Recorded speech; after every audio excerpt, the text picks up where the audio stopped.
And that's why I need you to find out so we can stop it. There's one question that has haunted every single fan of The Boys since the beginning. How do you stop Homelander? He's more than just a soup. He's more than just powerful. He's the living embodiment of fear, a god in human skin. For 3 seasons, every attempt to challenge him has failed. Soldier Boy couldn't do it. Maeve couldn't do it. Butcher's Temp V addiction didn't even scratch him. Homelander is untouchable. At least that's what we've been led to believe. But buried inside Gen V is something so dark, so dangerous, and so carefully hidden, it could rewrite everything we know about Homelander's fate. And the craziest part? It's not strength. It's not another god-level soup showing up to challenge him. It's something much smaller, much deadlier, and much more terrifying. A soup-killing virus. This isn't theory pulled out of thin air. This is fact, confirmed inside Gen V. Indira Shetty and Dr. Cardoza were never just torturing kids at Godolkin University for control. They were building a bioweapon, the first of its kind, specifically engineered to wipe Supes off the map. A weapon designed to cut through Vought's biggest lie, the myth of invulnerability. Because the truth is, every single soup, from the weakest God U student to Homelander himself, has the same flaw. Compound V is their strength, but it's also their weakness. And that's exactly what the virus attacks. Now think about what that means. Homelander's skin might be unbreakable. His strength might be unmatched. But all of that means nothing when the threat is microscopic. The virus doesn't need to punch him. It doesn't need to blast him. It just needs to get inside him. Once it does, he's not a god. He's just another lab rat waiting to die. And this is where things get even more chilling. Because it's not just about the virus existing, it's about how it gets used. And this is where Gen V drops its most mind-blowing setup. Enter Marie Moreau. At first, her powers seemed almost like a cruel joke. She manipulates blood. It's messy. It's horrifying. It makes her an outcast. But when you line that up with the virus, suddenly Marie isn't just another student at Godolkin. She's the perfect delivery system. She doesn't need a syringe, a lab, or a gun. All she needs is one drop of blood, one cut, one connection. She could send the virus racing straight into Homelander's bloodstream before he even realizes what's happening. This is the kind of detail that flips the story upside down. Because Homelander's power isn't just physical, it's psychological. He dominates through fear. Everyone believes he can't be stopped, and that belief is what gives him control. But imagine the moment he learns that someone like Marie exists, someone who doesn't need to overpower him, but can kill him with something invisible. That single revelation could break him, not physically, mentally. We've already seen how fragile Homelander really is under the surface. In Season 3 of The Boys, when Soldier Boy burned him, he panicked. He covered it up, but in that moment, we saw the cracks. Homelander isn't used to pain. He isn't used to weakness. The second he realizes he can bleed, he loses the illusion that makes him untouchable. And the virus? That's not a bruise. That's not a burn. That's a ticking clock inside his own body. That's the nightmare Homelander has spent his entire life denying. But the scariest part of this isn't just Homelander breaking, it's who controls the virus. Because if there's one thing we've learned about Vought, it's that nothing disappears.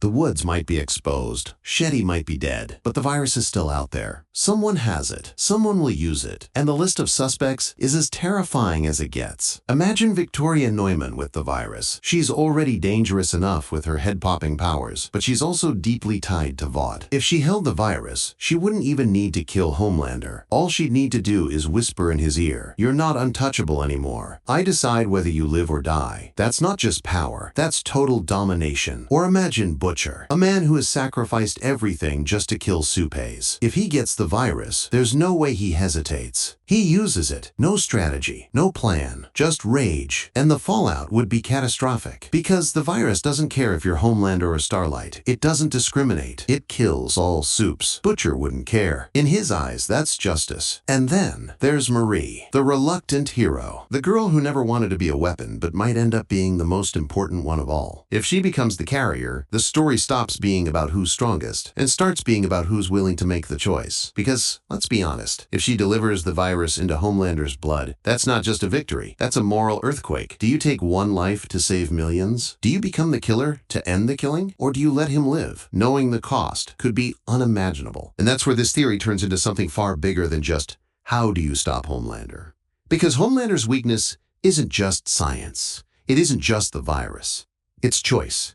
The virus forces every character to reveal who they really are. Neumann would weaponize it for control.